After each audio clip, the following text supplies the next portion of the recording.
it is rightful to say that the KUKI Govt minorities has a legitimate constitutional right to own their own governing institutions.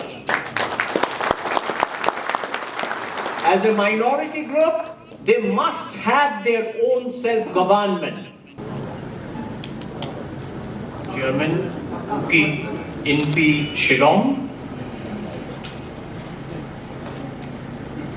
General Secretary, KUKI INP Shillong, and all other dignitaries of KUKI INP Shillong. I'm deeply honored and touched by your felicitation and by your extremely kind words on the very little that I could do.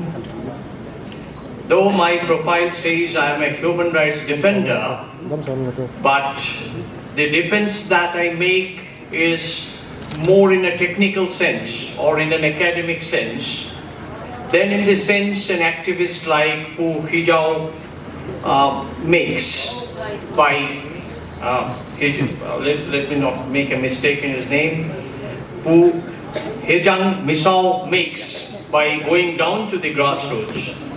I'm more a kind of an armchair defender at this moment, though at one point of time I was in the social movement, and that continues in my profile.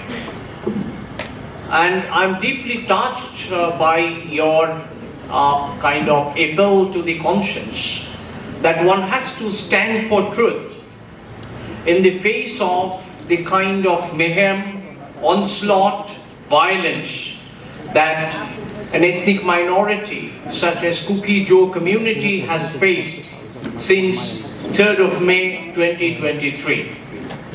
The history of this violence, the saga of the fallen heroes, and the incidents which are notoriously marked to be very dastardly and cowardly are all recorded.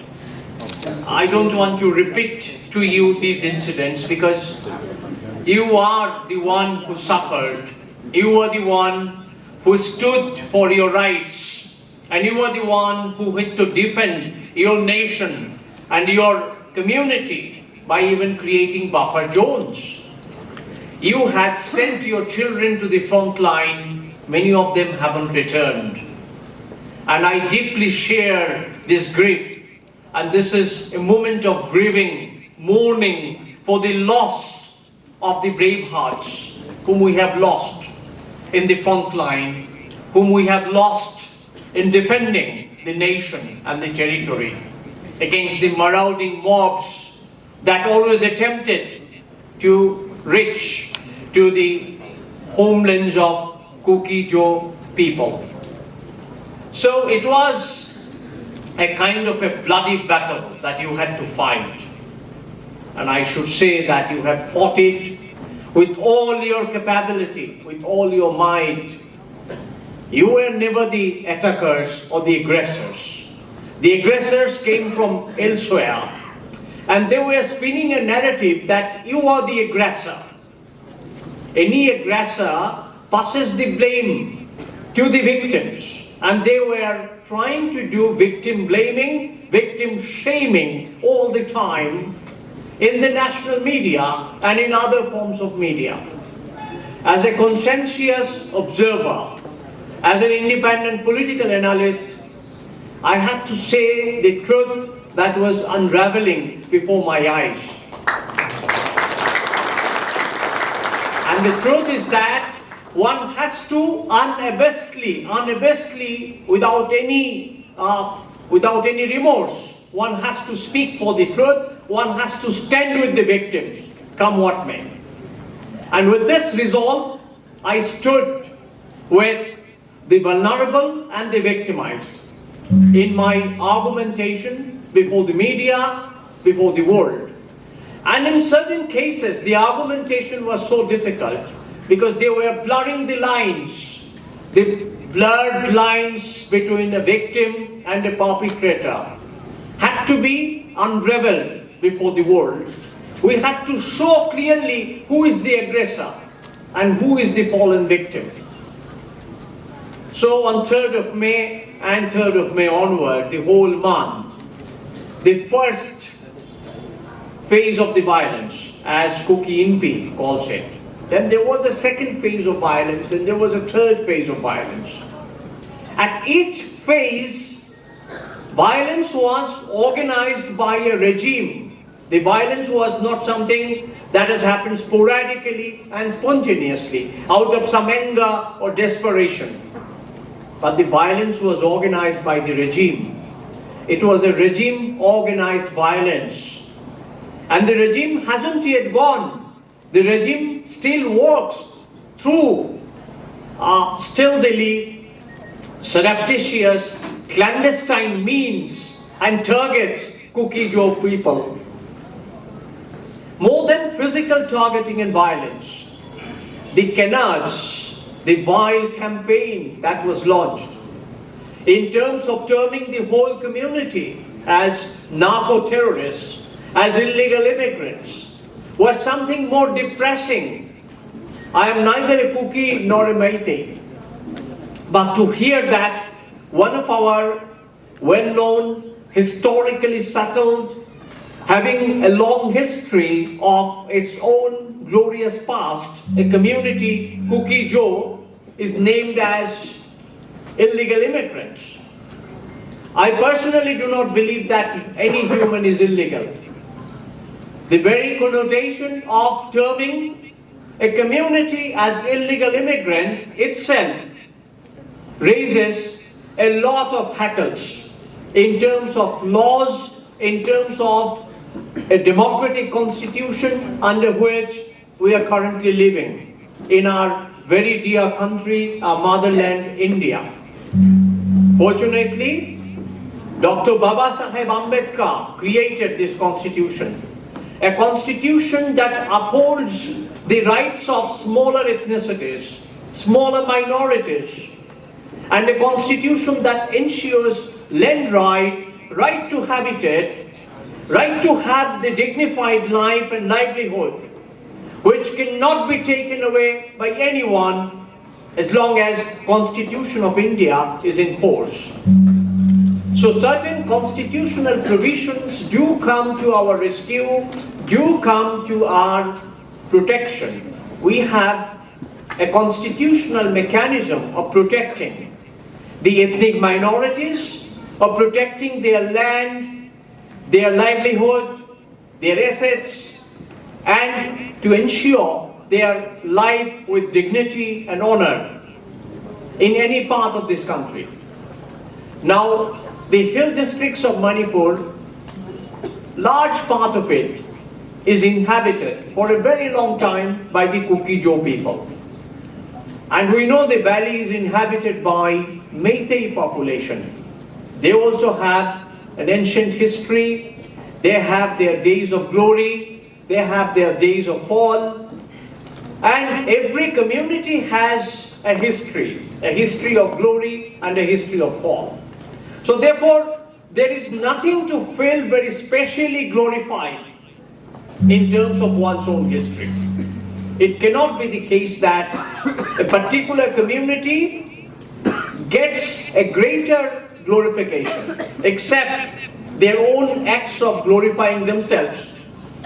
History really doesn't glorify a community or a human society per se, because history is a history of all kinds of struggles, all kinds of bloodsheds, all kinds of even vile activity. So therefore, a glorified history is just a cover-up of all kinds of vicious activities that went on underneath. So those who claim that kind of a glorified history has to be very much aware of these pitfalls of history as well. So therefore, I don't want to delve into the specificities of Meitei history. That's not my area of specialization as well. But suffice it to say that we need a sense of peaceful coexistence. We need to recognize other communities, and we have to live peacefully, if not with love and care for the other. If you do not love and care your neighbor, you really live a very very, very segmental, xenophobic existence. So if our existence is reduced to xenophobia, if our existence is such that we are not able to love and care for the other, it's completely narrowly ethnocentric, it's narrowly self-centric. Probably this entire conundrum of ethnic riots, I would say, ethnic clashes, lead us to a situation where we can see ourselves all the time being pushed to a corner. Any community is pushed to a corner. No community wins an ethnic battle in this manner. Howsoever much a few militia or few armed gangs try to make a community victorious, the community can never be victorious. History doesn't allow that kind of victory by suppressing the other community. History is very cruel. Today you can suppress, but the next day you will get it back. And we can see that whosoever promoted a cruel history had to later have a lamentation of losing their own so-called brave heroes. Because they were not really the brave heroes. They were attacking other community, those who are unarmed and helpless in their own area. अपने गली में कुत्ते भी शेर होता है. In Hindi it is said. In its own territory, a dog can behave like a lion, but that doesn't make the dog into a lion. Now in certain cases we have seen that this kind of a territorial attack on a minority, on a helpless minority has happened. And I can see a sense of guilt in some of the sensible people as well. But the sense of guilt is overcome by a sense of aggression all the time. Because the sense of aggression is created by spreading misinformation, lies and canards about KUKI Govt community. As if the KUKI Govt community is taken away illegitimately, a part of the land, a pound of their flesh that they wanted to keep for themselves. That is simply not the case. Rather, when the state of Manipur was created, it was created on the understanding that Meitei people will live in peaceful coexistence with other non-Meitei, tribal, ethnic people. And there are Meitei narratives, which includes KUKI Govt community, which even includes Tangkul Nagas as part of the Meitei tradition. Where all these traditions have gone. Can we forget our own tradition, even if there are skirmishes, riots and clashes? Can we exclude those whom we have once included and become totally anemic towards them and turn them into our enemy? What is this adversarial mentality that has been nurtured through generations in a certain community? This adversarial attitude certainly is not going to bring any good to the community which is nurturing it in their children, going down to their children. Because going down to their children intergenerationally, the hatred, the rage will only produce more and more violence. And a large part of violence will also be directed at you. So better be aware that don't perpetuate this kind of a regime of violence. This is a form of regimented violence, led and orchestrated by organized gangs. So please disorganize, disarm these gangs. Now that there is precedence rule going on in Manipur, it is an occasion where the peace-building process must begin. And the process must begin from disarming those who are organizing themselves as armed groups and not those who are just trying to resist the armed groups. Often the resisting group is targeted. The buffer zones are smashed by movement of certain forces. But what about the other area where arms are being looted and looted arms have never been returned? So therefore, there is an asymmetric approach in the whole problem. And this asymmetric approach needs to become more mediated, democratically reoriented, so that the actual actors of violence are pinpointed. People who are defending themselves from violence, they should not be targeted. As our KUKI chairman of Shillong was saying in a conversation to me, that there is always a free movement, that is attempted from the valley to the hills. But free movement of people from the hill to the valley, that hasn't happened. Similarly, there is no obstruction to trucks going to Imphal, as he has rightly said, but obstruction to trucks and other things going to KUKI areas, just beyond eastern part of Imphal. So it should be both ways. It cannot be one-way traffic. Peace must be a two-way traffic, and especially those who have borne the brunt of the attack. They cannot be cold-shouldered by our president's rule or by any other alternative kind of governance that has now come into existence. Therefore, it is rightful to say that the KUKI Govt minorities has a legitimate constitutional right to own their own governing institutions. As a minority group, they must have their own self-government. And when I'm using self-government, I'm using it in the sense Mahatma Gandhi has used. Mahatma Gandhi's concept of self-governance is community-centric. An institution of governance cannot be imported from elsewhere. Institution of governance must be ruled and controlled by the people themselves, which Gandhiji called as Swaraj, or self-governance, governance by the self. Isn't KUKI community entitled to have self-governing institutions? Certainly. But look at the condition of the tribal councils in Manipur. Elections to the tribal council is long overdue. In fact, tribal councils have been made defunct.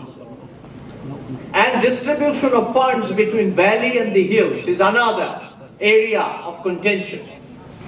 Less said the better, that the hills remain totally neglected in comparison to the kind of development work, the kind of investment that goes in the valley. So there is a kind of a deep division that has been created by the regime, not by the people themselves, between the hill and the valley. Hills are supposed to be expunged, supposed to be expelled from the mainstream of the governance, as if hills are the periphery. You go and you show some token respect to the hill people. You erect one monument, you grant some paltry sum for making a road, and you treat them otherwise. You can see KUKI MLA from the ruling Bharatiya Janata Party has been brutally attacked. He just returned to Imphal last month in a very bad health.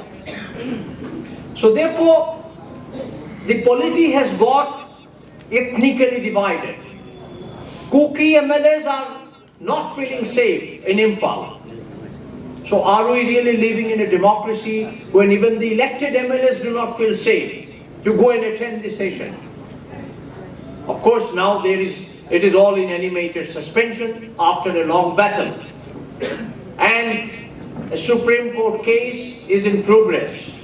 Interestingly, on 5th of May, court is going to hear the case about Biren tapes. And the forensic report will be made available to the court. Of course, Honorable Supreme Court will take its own call into it. But suffices to say that This situation has been turned into such a grave situation because of a lot of provocative speeches, a lot of provocations. That has come from the regime itself. An elected representative of the highest level is supposed to be most impartial. But where is this impartiality? Not to talk about impartiality. But people do talk about all kinds of illicit dealings and linkages that the man of the hour had. Of course, he has now been relegated to a powerless position. But yet, 21 MLAs has demanded a government again, day before yesterday. So you can see that game of power is progressing through this game of ethnic clash. This game of mayhem is also a point for securing power for certain groups of people. As if without such a mayhem, without such a clash, they are not secure in power. Though that's not the case. They create a sense of insecurity amongst large number of people so that they can secure their own power and wealth and pelf and all that they secure along with their power. So Manipur remains a very deeply divided, a vertically divided society. And if it is so divided between hill and the valley at this point of time, how to go for peace building? People who are displaced, KUKI Govt people, a large number of KUKI Govt people who are displaced in various camps, are they receiving humanitarian assistance even during President's rule? They're receiving something, once again, that's inadequate. Though certain steps are taken by the central government, which we welcome, and it showed its goodwill towards KUKI Govt community, especially towards internally displaced people, whom central government wants to return to their homes. But are their homes standing in their places? Or these are all broken, burned, arsonized homes where no one can return? So central government must declare a package for home building for the KUKI Govt internally displaced people in various parts of Manipur.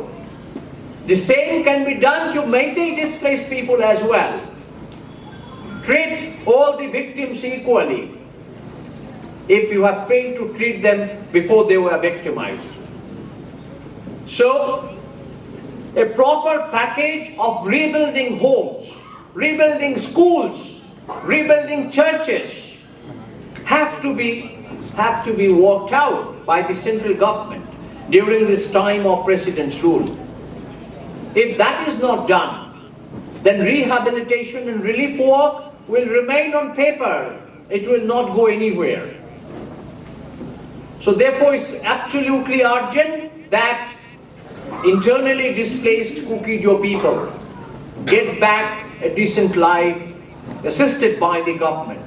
And that's the task, an onerous task bestowed upon the President's rule, which is currently looked after by the Honorable Governor. So the Honorable Governor has to ensure that the IDPs return home, not empty-handed, but only when their homes are properly built. This requires good survey work, good maintenance of IDPs in the respective camps. And it requires a lot of relief material, medical relief, humanitarian relief of all kind, which requires specialized organizations to be put to service. Governor should ensure that specialized relief organizations, both national and international, are put to the service so that internally displaced people are not left in the lurch anymore. That is very, very important at this moment, because if you have an intent of peace building, that's the first thing that the government must do. The second important thing is to look for a political solution. And a political solution that KUKI Govt people are looking for is in terms of having an union territory, which is a very legitimate demand. the Constitution of India allows ethnic minorities to have their self-governing institutions as well. So 6th schedule of the Constitution, and moving ahead of 6th schedule of the Constitution, Union territory demand need to be taken at the right honest for discussion. Why such an union territory necessary? It is necessary because KUKI Govt people no longer feel safe. They need to be protected by all means. How do you protect them without creating a union territory? That is the question before the center. Central government has to carefully look at this demand, I believe.